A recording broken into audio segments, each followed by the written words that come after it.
You're listening to the Results Driven Organizations podcast with Dr. Tanya Lowe, a podcast of curated conversations with C-suite leaders and those who support organizational growth and development. Get ready for inspiring interviews, educational lessons, and thought-provoking discussions that will challenge you to execute something new and innovative that will drive results in your organization. And now, here's Dr. Tanya Lowe.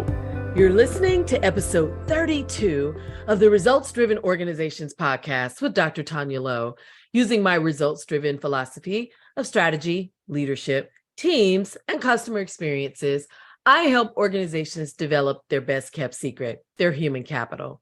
This podcast is designed to expand the conversation with C-suite leaders and those who support organizational growth and development, and what it really takes to create, develop, and maintain results-driven and high-performing organizations. Our guest today is Robert H. Johnson of the RHJ Consulting Group.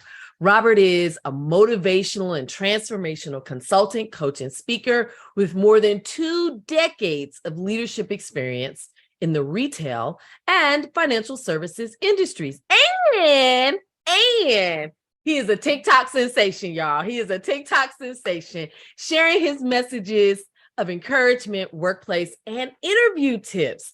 I know when I hear, hey, beautiful people, I am about to hear something enlightening or something I can share with my own clients. So get ready. Maybe we can get him to say it today. Get your pen and pencils ready.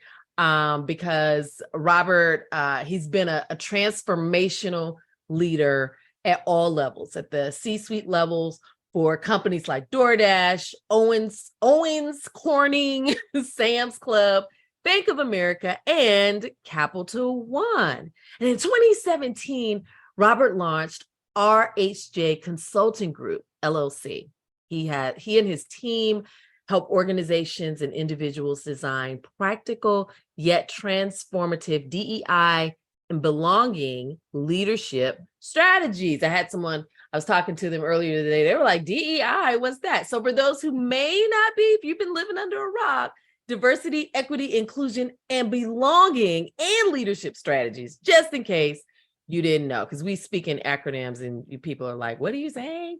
Robert is a native Floridian. He's a graduate of Florida Memorial University, where he earned his Bachelor of Science degree in Business Administration, and he holds a certificate in leadership from Southern Methodist University. Robert, welcome to RDO. Dr. Lowe, hey, beautiful people. I am super excited to be here with you, Dr. Lowe, and all your amazing listeners. Thank you for this opportunity. I wish that they could see your amazing, beautiful glasses, that they could see the bright glow on your face. And I am just excited to have a conversation about leadership, which is ultimately a conversation about people with you today. I am so excited about that. So, Robert, first off, on TikTok, let's just jump in right there. As a leader, right, an industry leader, you took your messages to TikTok. Why TikTok?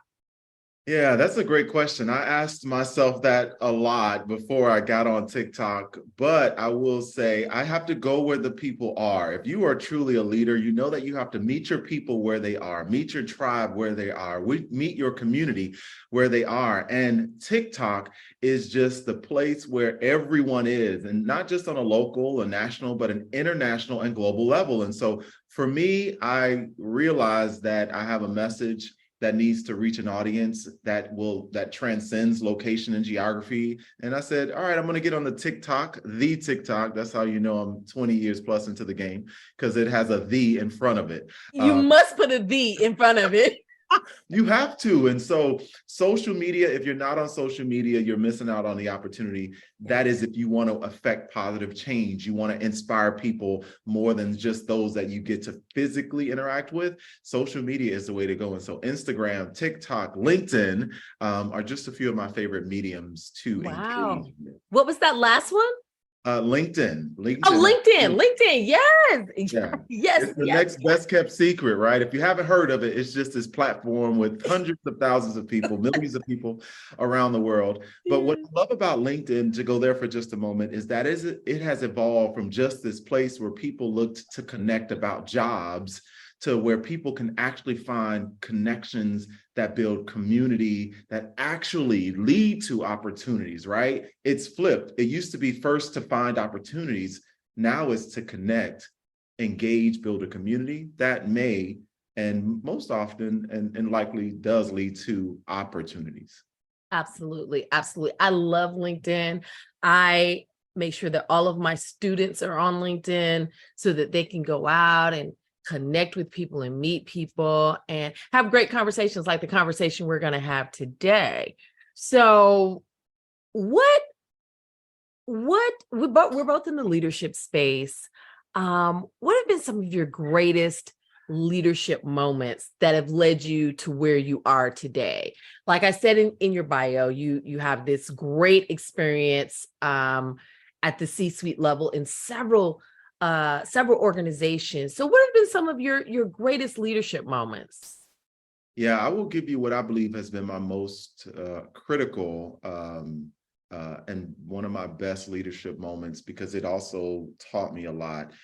So when I was at one of my former organizations, Bank of America, I was leading our mortgage operations, and I had about 250 or so employees that reported directly and or indirectly to me. And so after just a few months into that role, we found out that our jobs were being eliminated. And let me tell you how this happened. My boss invited me to dinner, and it was at this great restaurant. I think it still exists, called South of the Border. It's an African sort of inspired restaurant. But when she walked in, she had her manager.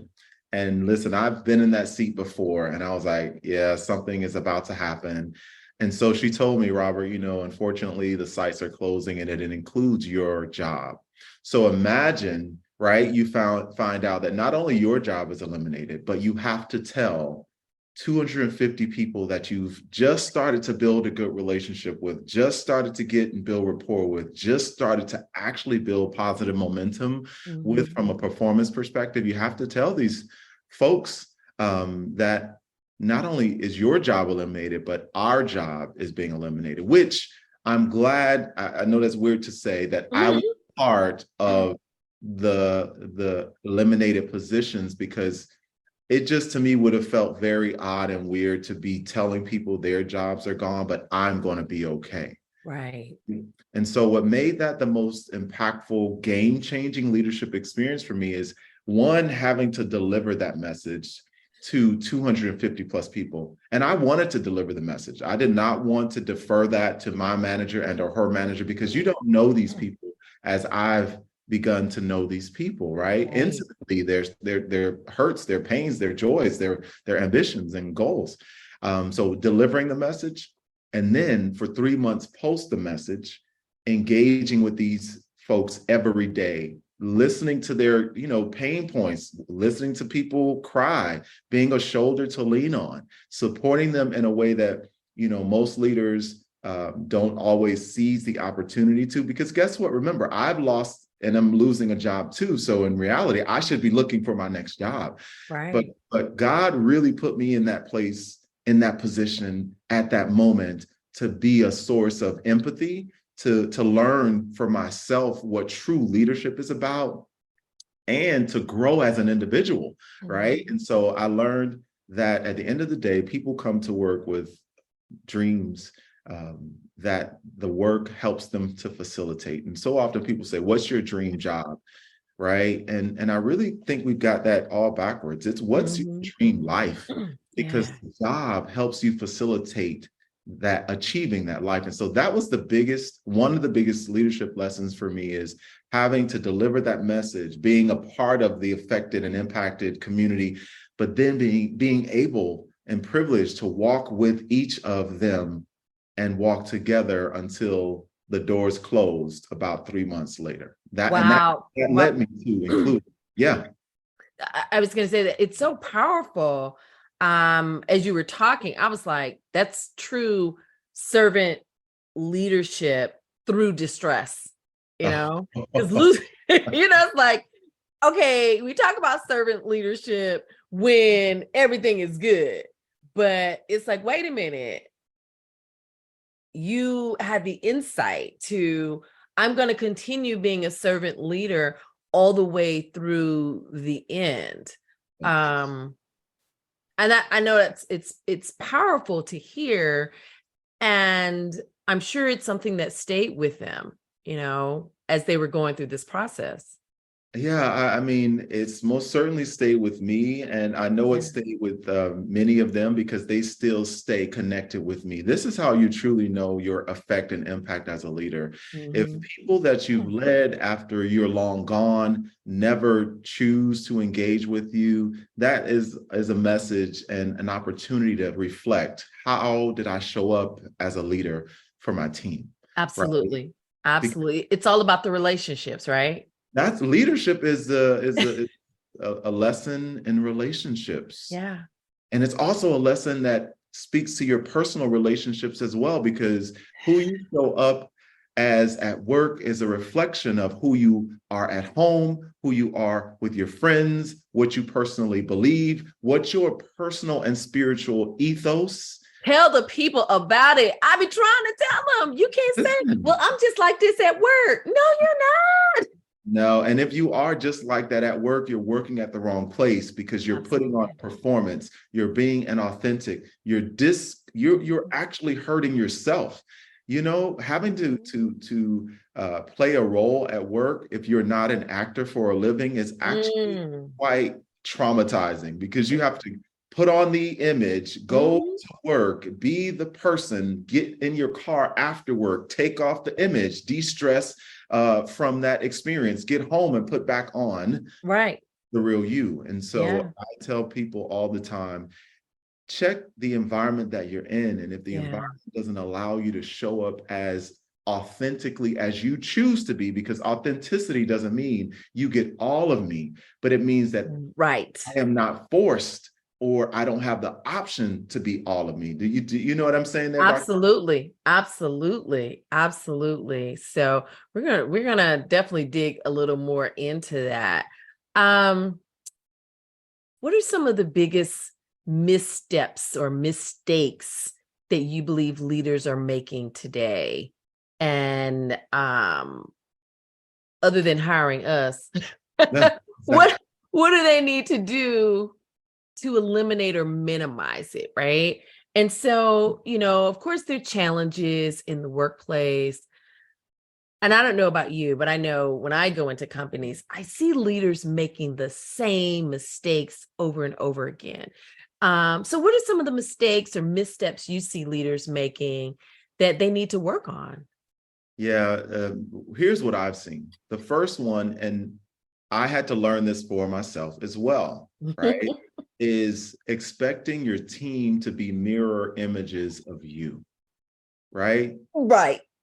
You hire people because of their skills that you see on the paper, but also the invisible skills, experiences, lived and learned lessons that they can bring to the role. And so what I've seen leaders do is expect the people they hire, they promote up or hire in to be exactly like them. And that is such a miss, because if you expect your teammates to be just like you, you're missing out on amazing innovation, because you capped what you expect me to say, how you expect me to show up, and potentially, put a lid on the conversations and depth of conversations we can have, right? One.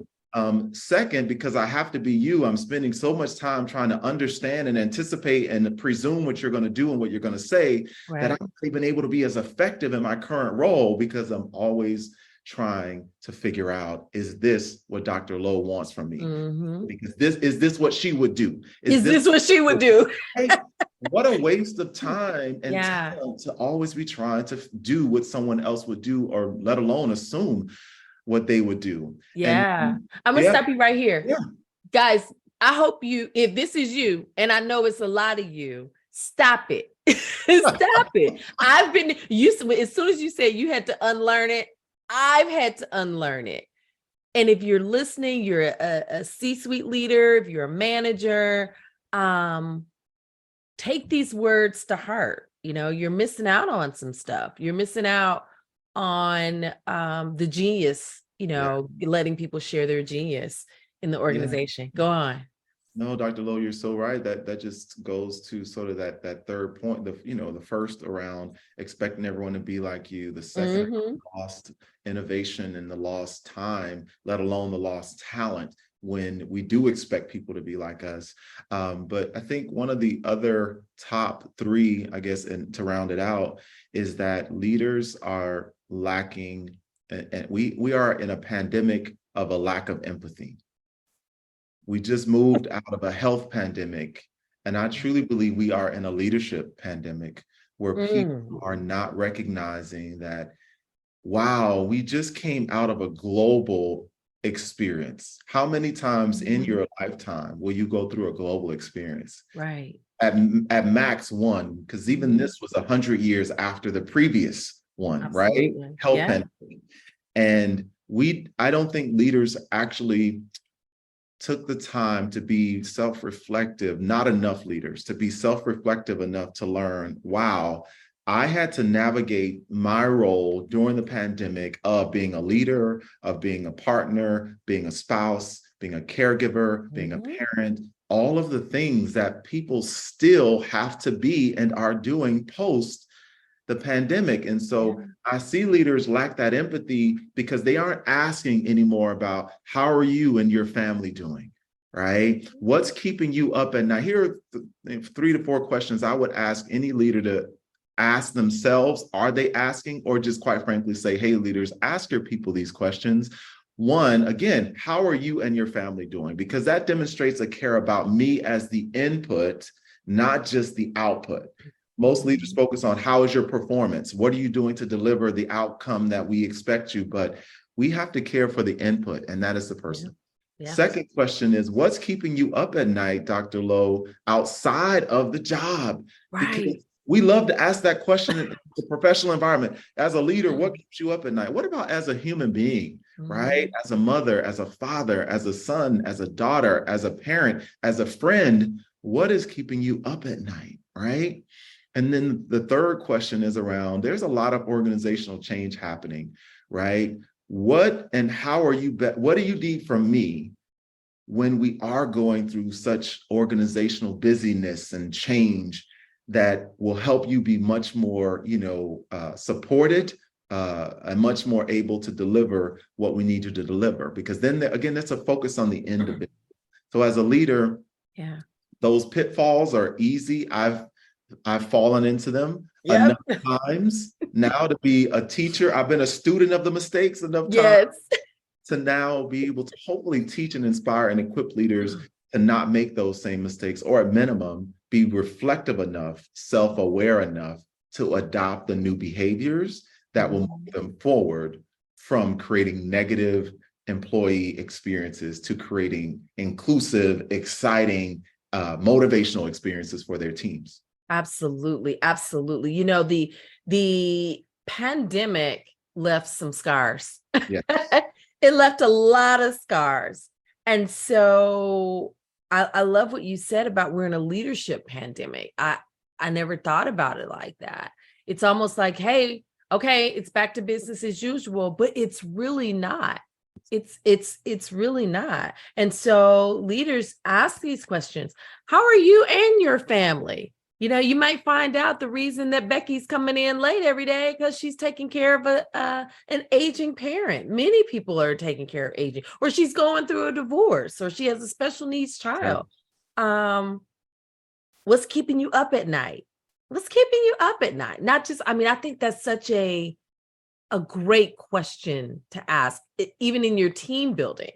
In your bonding sessions. And then what do you need from me? I don't think enough leaders ask that. What do you need from me? Well, a lot of leaders don't ask because they aren't equipped in some cases to provide it, or they don't have the capacity to provide it, right? So it's a systemic issue that is even deeper than just that leader. A leader shows up based on the culture in which they are leading, Yes. right? Whatever that culture says is the priority and are the behaviors that drive performance is how a leader shows up, unless you're willing to be different, unless you're willing to disrupt, unless you're willing to come in and say, wait.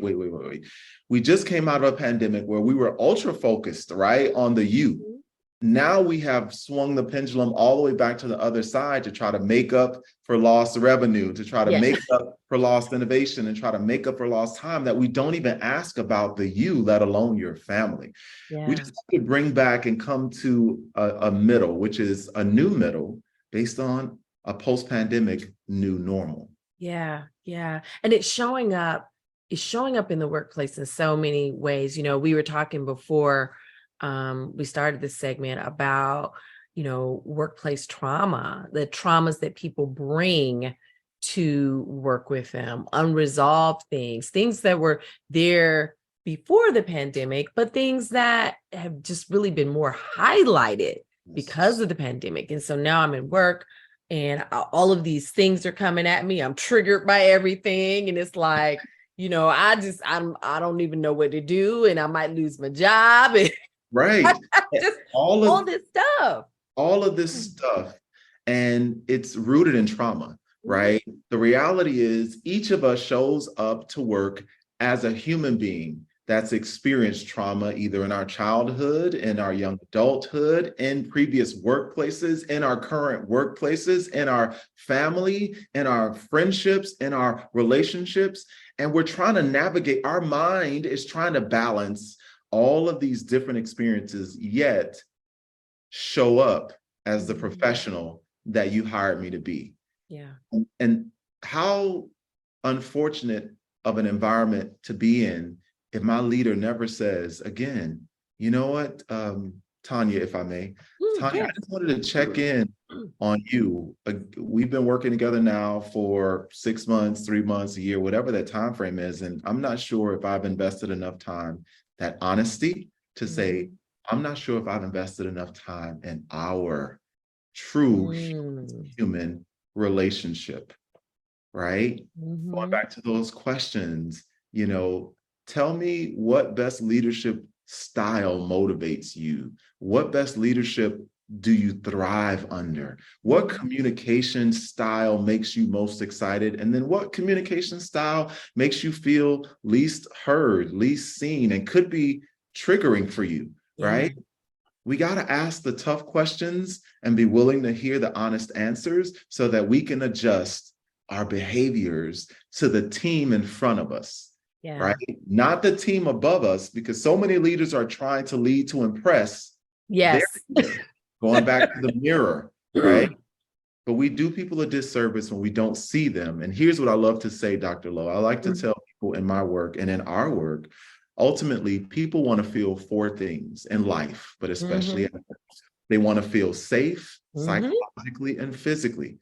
They want to feel seen for their uniqueness. They want to feel heard for their ideas, and they want to feel valued for their contributions. And the only way to do those 4 things is to know me, know the traumas, at least the ones that I'm willing to share, right? Well, you know, not everything. Right. You don't have to go and unpack your whole, you know, my health chart at work. Exactly. But we're not going to violate HIPAA laws here. Exactly. But as a leader, if I am presented with something that is outside of my sphere of control, knowledge, influence, we talked about this. What are the internal resources that I can refer and provide to you to help you navigate those traumas, those challenges? If you're a caregiver for an aging parent, maybe there's some resources internally that I can provide to you. But if I don't ask, I can't help. Even from an empathetic perspective, if I don't ask what you're dealing with, I can't even be a shoulder or an ear. But when I do ask, I create the potential of an amazing partnership where you feel safe, seen, valued, and heard, and I can give you what you need. Yeah. Oh, that is so good. People want to feel safe, seen, valued, and heard. And that's true. That's at work. That's everywhere. They want to feel that, but especially at work, right? That psychological safety is so important as a leader to create an opportunity for people to speak honestly, to be authentic, and to be vulnerable. Yes. Asking someone, well, how can I help? Is there anything, what do you need from me? I think we've become so conditioned to say, I'm good, I got it. And when you don't got it, and here's help being offered, they're asking, well, I really could use another staff person, or I really could use a day off. Let's talk about that, right? Like, Yeah. when someone is asking, be ready and willing and hopefully comfortable enough to be vulnerable to tell what you need, because the reality is you need to get it out of here. You need to get it out of your head. And even if you're a leader, and as a leader, you can't solve everything. And that's also another leadership pitfall, is thinking it's your job to solve everything, right? It's your job to listen first. And usually people can talk through their own solutions, right? But sometimes if I bring you something, I just need to get out. I need staff. I need additional budget. I need time off. Maybe of the three things, I can only control one. Let's get you some time off. Take tomorrow and the next day, go reset, go relax, go take care of you, right? And then touch base with me and see if you need another day. I can control that. Budgeting and staffing could be a whole much more cumbersome, complex process. But if someone gives you a list of things and you can do 1 out of the 7, they're going to be grateful that you did 1 out of the 7. Because they were seen, they were heard, they were safe psychologically. Yeah. And that ultimately makes people feel valued. Yes.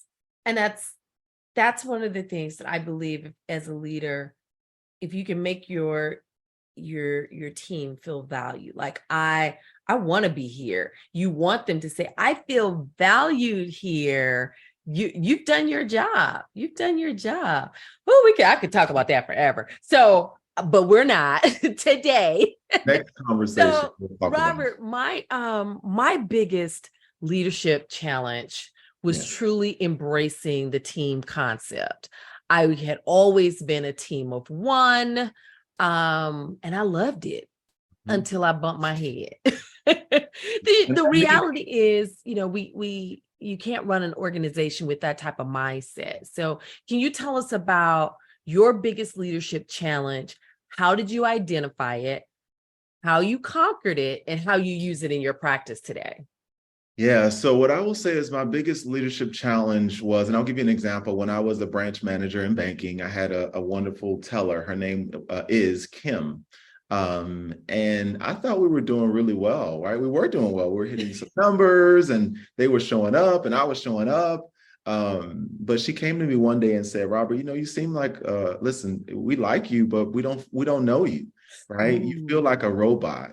And that was 15 plus years ago now at this point. And that story will never leave me, because it was a transformation point for me to recognize that I was showing up as not my authentic full self, but who I felt I needed to be to deliver results, in spite of the people, not with the people. So I took that lesson and began to show up more vulnerably, right? Intentionally asking those questions that I encourage leaders to ask. How are you and your family? What's keeping you up at night? What are you struggling with? What are your ambitions and your dreams outside of just getting a paycheck for this job? Because I know there are some. For some people, for Kim, as an example, it was a part-time job for her. She just wanted to make a little extra income, but her family was her priority.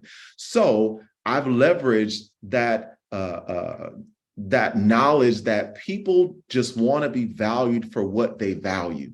People want to be valued and recognized for what they value. So, for example, with Kim, her number one job was being a mother to her beautiful kids. She had 2 beautiful kids and she had an amazing husband.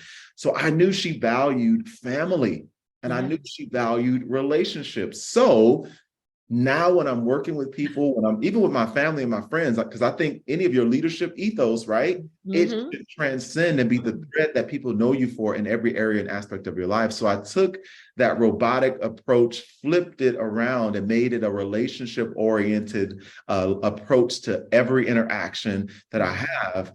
Now I'm engaging in a totally different way. My first concern, whether when I'm meeting my clients, whether it's being on the phone or whether it's a Zoom or whether it's on site, is how are you? Tell me why it is that you do the work that you do, right? And then where did you grow up, right? How did you get to this position in this seat that you sit in today? And people will tell you the story of their life, and you get to learn. You get to learn about them.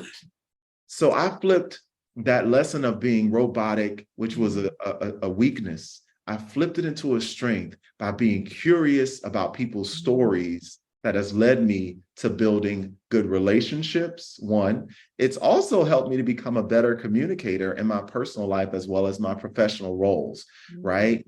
Curiosity means I'm asking more questions than giving more directives, right?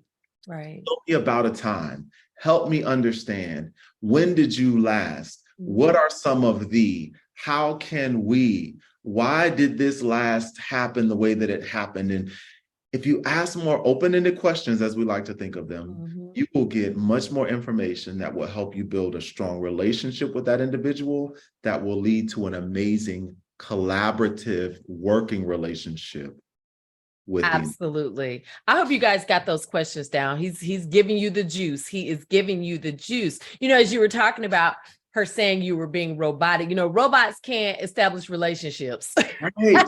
There's no heart. It's no heart. It's just like, I'm just moving.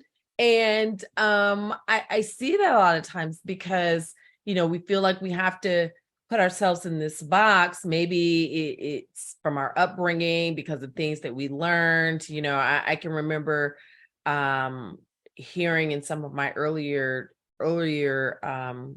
jobs, be friendly, but don't be friends with them. Don't eat lunch with them, my coworkers, right? Or the people that I'm supervising. And so I can relate to that, feeling really robotic into just doing this. And I struggle with that because that was not who I was. I'm a very relational, engaging person. I want to, ask those questions. And I think those are good questions to ask the people in the organization. Right, Dr. Lowe, I think you hit on something that so many organizations do a disservice to their talent. Yeah. Again, going back to that mirror, the organization wants to break you down and rebuild you into who they want you to be. Those that are of an archaic mindset, right? Command and control. But in today's world of collaboration and communication, we want and need leaders that can bring people, that will create a space where people can bring their full authentic selves, again, whatever that means to the individual, to the table, right? So we fell for the directive, right? That in corporate America, it looks like this to be a leader. But the reality is it looks unique to the individual, what it means to be a leader to them, right? When you think about equity is, so there's a difference between fairness and equity. Fair, you have a policy for vacation or benefits, right? Equity is the policy also has a spirit that I can ebb and flow and adjust based on the individual that is in front of me. As an example, when you think about time off, most companies give X amount of time off. But if Robert has a situation where he's a caregiver to an elderly and aging parent, or Robert has a child, or Robert just has some life need that requires him to be in the office maybe 4 days a week versus 5, or work half days intermittently, whatever that looks like, am I going to adjust to Robert and say, hey, Robert, we value you, we see you, you're safe here, right? And we want to keep you here. That's equity, giving Robert what he needs, right? Right. says, hey, Robert, unfortunately, we have a policy on vacation. You get 3 weeks vacation. You used it all up. You have no more personal days. The next time you're going to be terminated, right? Mm-hmm. Which environment do you think Robert is most likely to thrive in? Which environment do you think Robert is most likely to choose to stay in? Because if you tell me my time is almost up, I might bide my time. You don't value me. Exactly. You don't value me. But guess what? Especially if I'm a top producer, especially if I've made changes in this organization, you don't value me. You don't value me. And we have too many organizations and leaders that are managing people to a fair policy, but not giving them equitable experiences and treatment so they can continue to be a top performer. It's not easy, but it is necessary, because guess what? Our new generation of talent, you better talk about it. 3 months, 6 months, gone. Right? Yeah. It's no longer the time when people even want to be in a job for more than a couple years, let alone 5 years, 10 years. Oh, you vest in 10 years or 8 years. They will be long gone. They'll be gone. And that's especially if you're not using their talents, especially if they're not getting their needs met as well. People bring their whole selves to work. And so, these new generations. Listen, we learned from our parents what we thought was right?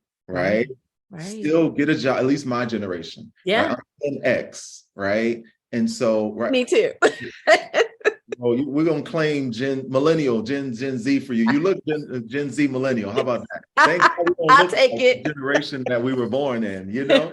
But we got the wisdom and the valuable experiences from that generation. Yeah. However, we were also, Dr. Lowe, in a generation that transitioned from analog to digital to now streaming. We have a very unique experience. We do. That means we had to learn. We had to be adaptable. We had to grow, right? And so I would encourage any of our listeners, any folks listening today, leaders and our aspiring leaders, ensure that as you move into these roles and aspire to these roles, one, you know who you are. Why is it that I want to do this work? For me, Robert Johnson, my mission is to create space at tables and in rooms for underrepresented communities, people, and populations across the world. Oh, that's awesome. My vision. I'm clear.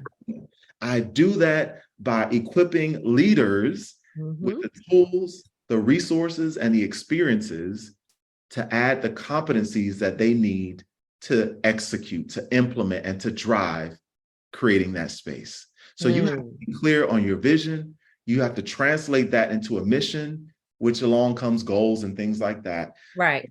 But be clear on who you are. Yeah. And leaders have to be okay with people being okay with who they are, you know?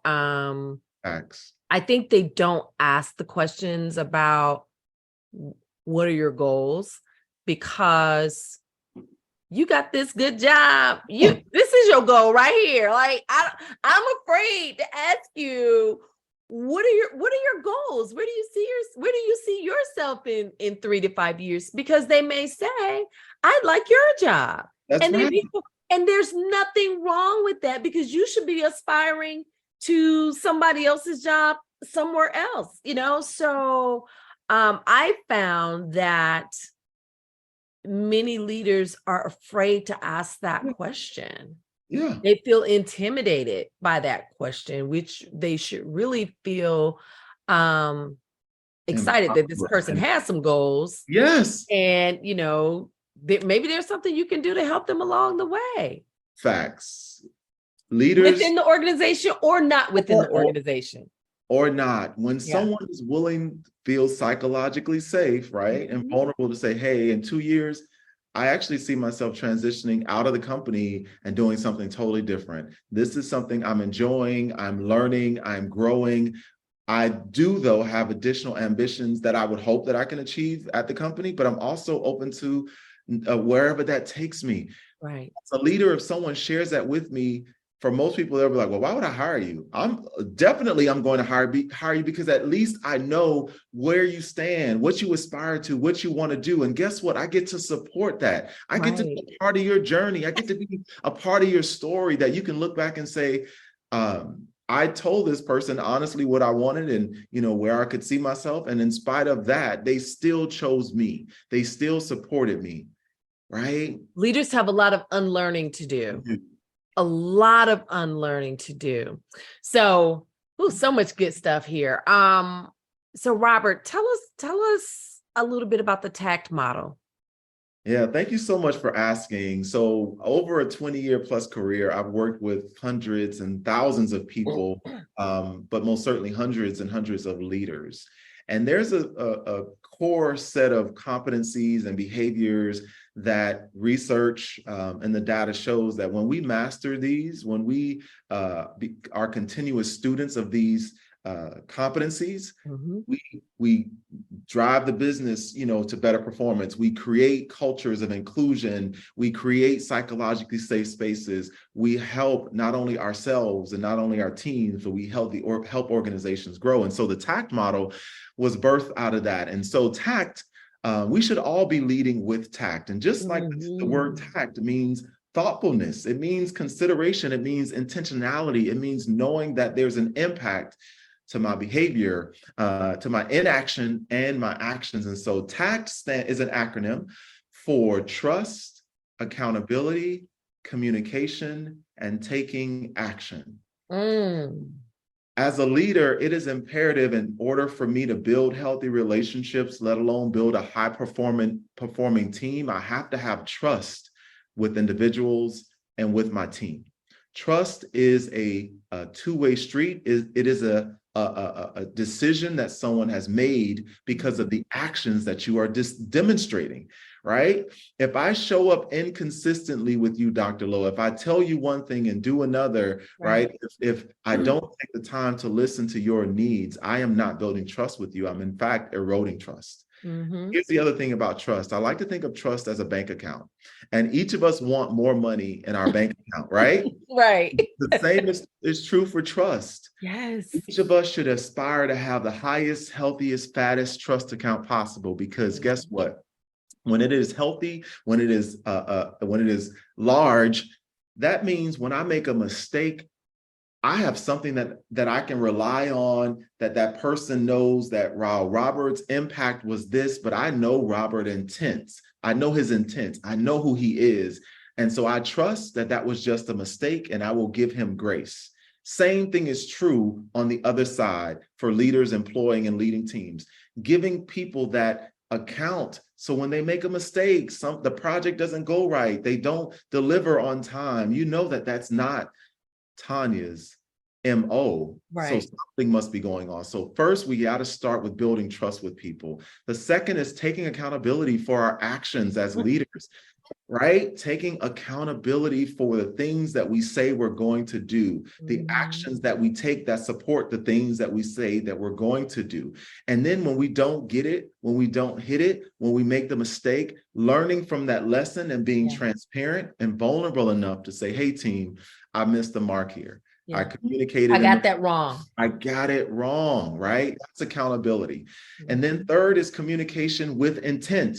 So there's two words that really go with that C. It's communicate with intent. 3 words, but really 2 of the words are the most powerful: communication and intention. I need to be very thoughtful about how I communicate, what I communicate, when I communicate, why I'm even communicating, right? So many people say things, but we don't even know why we're saying it, because we're just saying the first thing that comes to our mind. Right.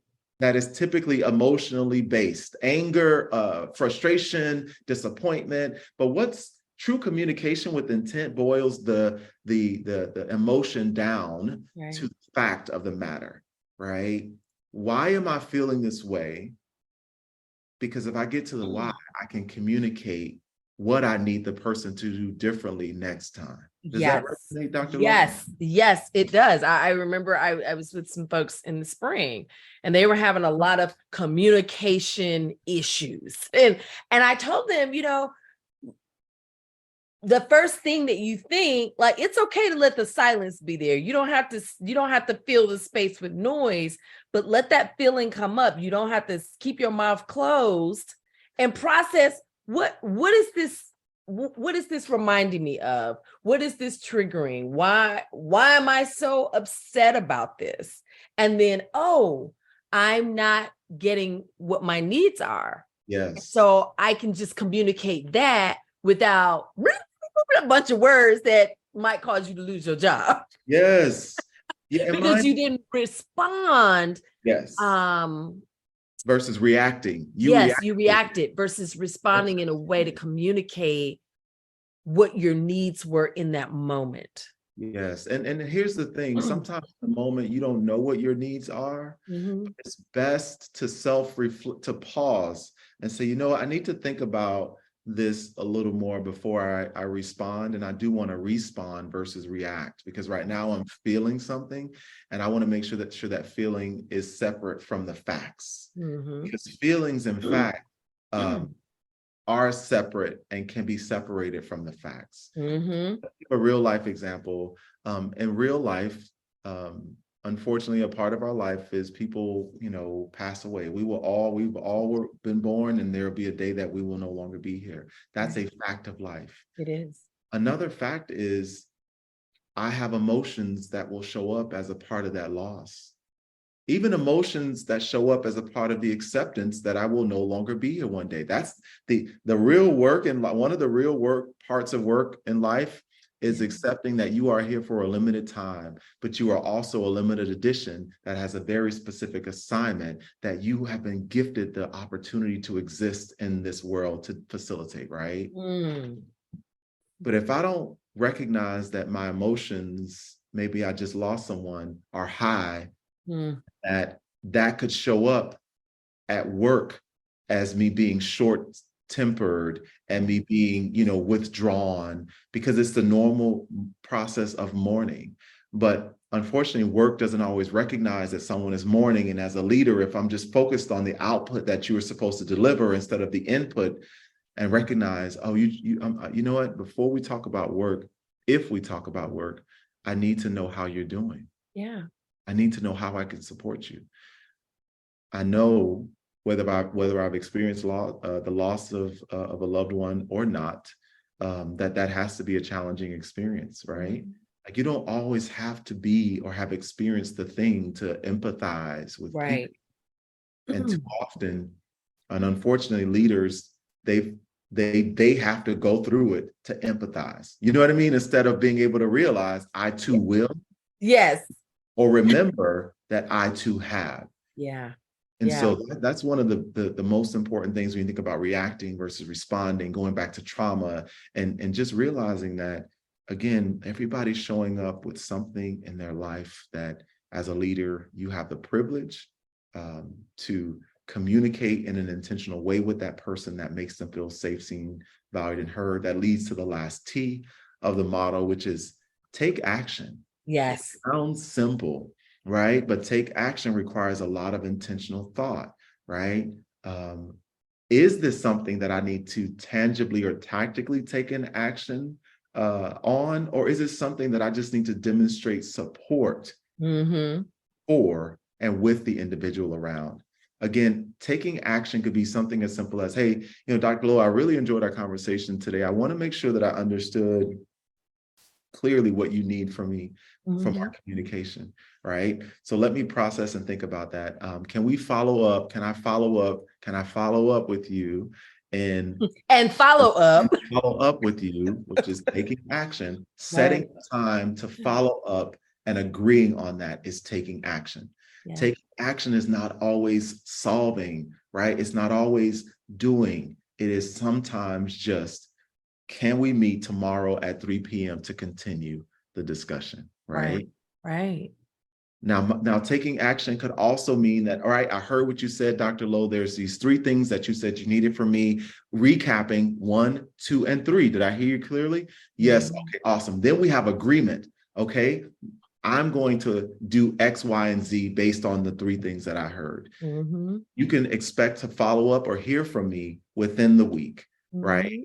So following up is the act of actually setting up time to follow up. And then it is taking the steps or actions that you committed to and agreed to with that individual.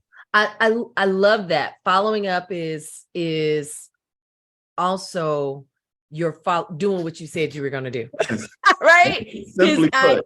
I'm working with some folks now, and we had a conversation on yesterday. I was like, your folks have a hard time with meeting the deadlines here. Like, they know what's required. You've had that conversation. They've nodded their head like, I understand, but they're not doing it. So you're missing the mark. And so as you were breaking down what follow-up means, there's some components to it other than I got it, but you got to deliver. You got to do it, right? You got to do it. Don't just got it, or get it. Let's do it so that we can say it was done. Right. And that's how you build trust on both sides, right? It's not just about the leadership. That's how you build trust, by doing those things that you say that you were going to do, that you're capable of doing. Yes. It keeps the relationship. It, adds, spice to the relationship, your workplace relationship. Yes, because I love it. I know I can trust you. Yes, it's the seasoning, right? It's the seasoning. The seasoning. And guess what? It's a cycle, because at the end of that take action, there will be another opportunity to build trust, demonstrate taking accountability, demonstrate commitment with intent, and taking action. What I love about the model, Dr. Lowe, is that it transcends any role in your life. It does. Yeah. You need to be building trust with your partner or your spouse, or with your sister, or with your best friend, or with your, this is not a one-dimensional framework. Yeah. This framework is about how I can choose to live my life with tact. I could take leadership and say living with tact. Yeah. Because it will actually help you to build those quality relationships, trustworthy relationships, accountability filled relationships, where communication, which is one of the most difficult things for human beings to do, is to communicate intentionally, because we typically communicate what we want, like babies. Or what we think you want. Or what we think you want. Yeah. But it's not informed enough, because I haven't taken the time to learn enough to understand or listen versus reacting. And that's why so many, I think, organizational, the culture of an organization, it just continues to fester with poor behavior, because, someone may learn it and then they leave. Yeah. And then someone may learn it and they not do something with it. And then someone may learn it and they're trying to use it, but there's no support. And so when I go into companies, I'm like, hey, you're bringing me in to do this, but how do you want this to transform the culture of your organization? Or do you just want to check it off the box and say that you've done it? I need to know. Exactly. I need to know what you want so I can deliver whatever that is. Yeah. Be honest. So, it's just good stuff. So, Robert, the workplace is changing. Yes. It's no longer black and white. It is LGBTQ plus. It's accessibility. Yes. It's religion or no religion. It's multi-generational. It's multicultural. I mean, the workplace is changing. So changing. Many organizations struggle with creating true, diverse, inclusive, equitable, belonging organizations. How can a company effectively integrate DE&I principles into its leadership framework to create more inclusivity at work? What are some strategies, some best practices? Like, I know there's some leaders listening that need to answer to this, but they, how I want to ask, but they didn't really want to ask.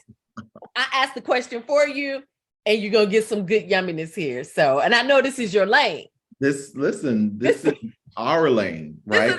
Yes. We all have the responsibility to embrace diverse perspectives and experiences, to help people to feel included and to create equitable spaces so that each of us feel as though we belong. Let me stop you right there. I like how you said this is our lane. Yeah. Because it is our lane. It's all of our lane. You may not have the title, but we all have the responsibility. I just wanted to go back because that was a nugget. And I really want, the folks listening to, yes, it's all of our responsibility. Yeah, that is just so true. It's not big L, it's L, period. Leadership is not just positional. Leadership is relational, right? Mhm. And all of us have relationships within an organization that we want to thrive and that we want to build and that we want to see glow and grow, if you will. Yeah, I So, like that. so I like to think of the work that I do as helping organizations create an us, we culture instead of a they, them culture. Mm-hmm. Diversity, equity, and inclusion and belonging is about creating an us, we culture versus a they, them culture. Only they get the opportunities to do that. It's always them, right, that are the squeaky wheel. It's, them, they. Well, actually, this is us and we. We win together. Yeah. We are a collective and a beautiful collage of cultures, backgrounds, experiences, ages, identities along the diversity spectrum. Ideas, Ideologies, all of the things. But guess what? All of those things, when we seize them, collect them, support them, reinforce the value of them, become an organization's cultural superpower. Yes. Diversity, equity, inclusion, and belonging can be an organization's cultural superpower, or it can be an organization's kryptonite. So if you're asking, like, as a leader, how do I do this? First and foremost, recognize that we could take the D, the E, the I, and the B and replace it with compassion, empathy, communication, an ability to build collaborative relationships. I like to think of the work that we do, especially when we think about leaders, as equipping, enabling, and providing leaders with the experiences they need to harness the power of competencies and skills that they weren't necessarily taught on their career journey. Collaboration with, go ahead. No, I'm just nodding my head like, yes, there's so much that we have to unlearn, right? Because leaders weren't developed. I know in my career, I was working with undeveloped leaders who were trying to impose their knowledge on me that they'd learned from an undeveloped leader. And so it's a domino effect. And so when, I love what you said, we've got to equip people. We've got to develop people. Yeah, because here's the thing. It goes back to what you were saying earlier, right? People do what they see other people do. The worst training is on the job training. Hear me clearly. The worst training is on the job training. And so many leaders are put into a position of leadership and or management, and they aren't given the proper development they need to properly lead people. They are given a new title. They said because you were able to do it effectively as an individual, we believe that you could do it effectively as a leader of people. And that could be lies, just all lies. Right. There's nothing further from the truth than telling someone just because you were able to do it right in grade 3, you can do it in grade 4. Grade 4 has a whole new set of equations and challenges and lessons that I need to learn that I don't even know. So when I don't adequately prepare and develop leaders to be the leaders that not only that we need them to be in our organization, but that they have the potential to be, because there's a different lens, right?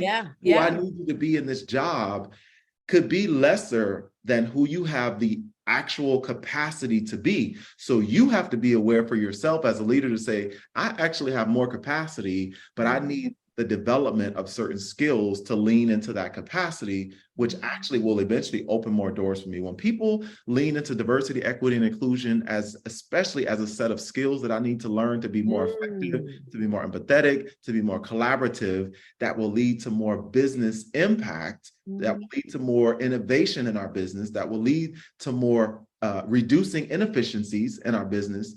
When leaders get that, you will have people, instead of running away from or resisting the work, banging down our doors to say, can you please talk to me more about effective collaboration, empathy in action, right? Communicating with intent, building trust. Ability. The TACT model in and of itself, everything I mentioned and outlined about the TACT model is what any leader can take as an inclusive leadership framework. Yeah. Right? Yeah. So the strategies are simple, but they're not easy. The first thing I would say, if we were saying, Robert, well, give me the three things that I need to do as a leader. I'll give you the ABCs of how do I lean into inclusion as a leader. The first thing is to ask questions. And I would actually say ask better questions, because we're asking questions. Just not the right questions. Just Don't be afraid to ask the right questions. Don't be afraid to ask the right questions, because I heard it said before, and I'm sure you've heard this, the quality of the questions you get determine the quality of answers you get, and the quality of answers you get determines the quality of leadership impact that you can have. And again, you can replace that leadership with life, right? So if I'm not asking the right questions, I'm not, one, demonstrating the right level of curiosity to understand the B of the equation. The B is building on the connection, right? When you ask good questions, you get good answers that you can build something upon. So if I'm asking, let's do, and I'll give you the C. The C is commit to taking action on what you heard. Commit to doing something differently, right? So let's play this out. I love a good role play. Are you comfortable? I do too. I love a good role play. Let's do it. All right. So I'm going to be your new leader, right? I just met you today, Tanya. I'm so excited to be a part of the organization. And I've heard so many wonderful things about you, Tanya, that I just couldn't wait to meet you in person. Right. So do you mind if we spend a few minutes together today? I know I just pulled you to the side, but do you have a few minutes for us to connect? Sure, I've got some time today. Awesome. And as a matter of fact, what is it? It's 55 past lunch. So let me buy you lunch, right? The least I could do. Let's do it. Just buy you some lunch. So, Tanya, thanks for joining me for lunch. I really want to reinforce to you that your success is my success, right? Your success is our organization's success. So I'm committed to that. But in order for me to understand what success looks like for you, I need to know you better. So tell me about where you grew up, right? Like, what did you enjoy most about where you grew up? Right. So I grew up in Albany, Georgia, small community, but very family oriented, very relational. And I love that. I love that about my town. And even today, people, we are all over the place, but we always come back to the core of home. Well, Tanya, I love that small town feel. I didn't grow up in a small town, but I've lived in several small towns throughout my career. What I especially love that you mentioned about relationships and being relational. I too am a very relational leader. I am not a transactional leader. So you can ensure that we're going to get to know each other very well. We're going to spend some time together working on things, and more importantly, just as much maybe outside of work, building that relationship, right? And so you have my commitment in the interest of time. You have my commitment that the things that you've shared with me today, I will continue to take those into consideration. I will commit to being the best leader that I can be for you. You mentioned that leadership styles X, Y, and Z are important to you. And although I'm comfortable with X, I'm still learning the Y and the Z. So I'm going to ask for your grace because I'm going to make some mistakes, but just know that my intent is to be the best leader that I can be for you and to build the best team that we can be collectively. Is that okay? I appreciate that. I appreciate you. So Dr. Lowe, what I hopefully demonstrated for you was one, I made a personal connection with you. Before we're going to get to the work, we're going to get to know each other. But getting back to the ABCs of leadership, I asked you some questions and you told me where you were from. You grew up in Albany and you said relationships were important. I anchored on that. I built on that and said relationships are also important to me. You can expect that we're going to be a relationship-centric, not transactional-centric team. And I'm going to continue to be better at that. You also shared to me the leadership styles that you best thrive under. And I made a commitment to lean into those and to learn the ones that I'm still working on getting better at. Right. I love it. Finding that common ground. I hate it when I go into companies and they say they don't have time. We don't have time. how do you not, you have to find the time. You have to find the time to ask these questions. You may not be able to go to lunch with everybody, but pull people away. Spend about 15 minutes, put them on your calendar so that you get to know who you're working with. So you create that space where people feel safe, where you can find that common ground. Because when you find that common ground, you've got something to build on. You said it. Two things you said. One, the common ground leads to connections. Yes. Connections lead to community. Community in the workplace leads to effective, amazing collaboration that leads to inclusive cultures where people feel like they belong. Next. Y'all better have your notebooks out, your bags. You better not leave any of these nuggets on the table. You better not leave any of them on the table because they are so good. And these are things that we, through this conversation today, that you can take and apply. You can start applying them now. You can start applying them now. And Robert and I are both available to help you along your journey. So, Robert, what are you reading that we should be reading? That's a great question, but I want to tell you, what am I working on that I want your listeners to know that I'm working on? Okay. Love that. So a couple things, but my vision that I'm bringing to life this year is something that's known as the Panoramic experience. Oh.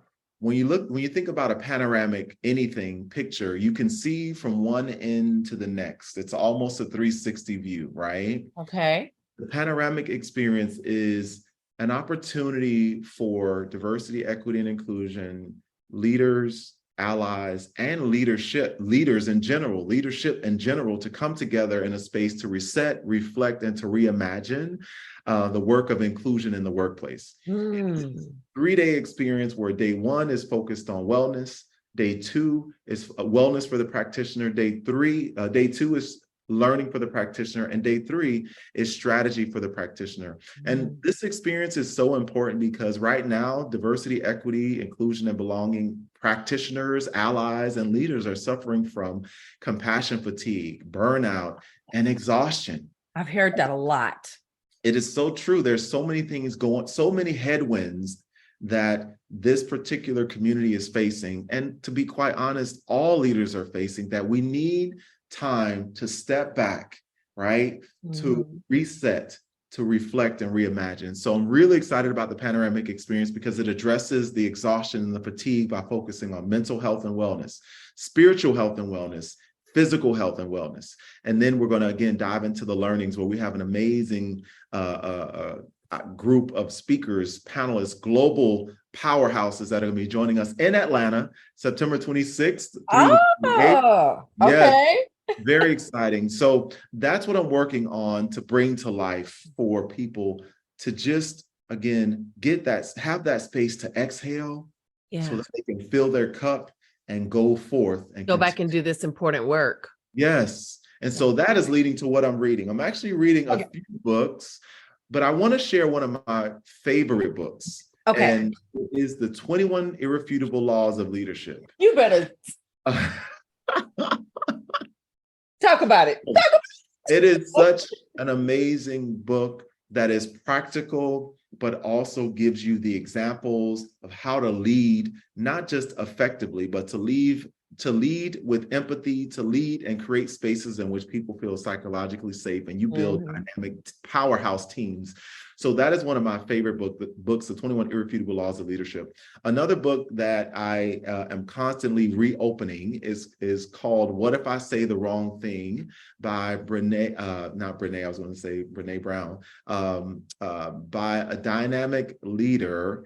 And I don't know why her name is escaping me, but I literally recommend this book pretty much every week, but it's called What If I Say the Wrong Thing? And it's a small book, but it helps those who may be uncomfortable with broaching important topics lean into those conversations, right? Because people are waiting for you to bring up the thing that is the pink elephant in the room. That could be affecting how I show up, right? But it is, what if I say the wrong thing? And I will send you the name of the person who wrote the book. She is a powerhouse attorney that moved into the inclusion space. Oh, wow. Yes, she is dynamic. She is the head of diversity and inclusion at Netflix. And I just can't believe that her name is escaping me right now. It'll come to you, and we'll make sure to put that information. If you have the title of the book, and we recommend that you read it, you can find it, I'm sure, everywhere. Everywhere. Yeah. And I realized her name, Vernee Myers. What is her name? Vernee Myers. Okay. Absolutely amazing speaker. She is one of the people who coined the phrase, diversity is being invited to the party, inclusion is being invited and asked to dance. And I believe equity, so she coined diversity, she coined the inclusion piece. I think the equity piece is actually being invited to be a part of the planning committee, because you can ensure that the music that you enjoy is going to be played. Food that is reflective of your culture is being served, right? The environment is actually conducive to creating an amazing experience. So Vernee Myers said, diversity is being asked to the party, inclusion is being asked to dance, and Robert Johnson firmly believes that equity is being asked to be a part of the planning committee. Because I want my music played at the party. I want my music played at the party too.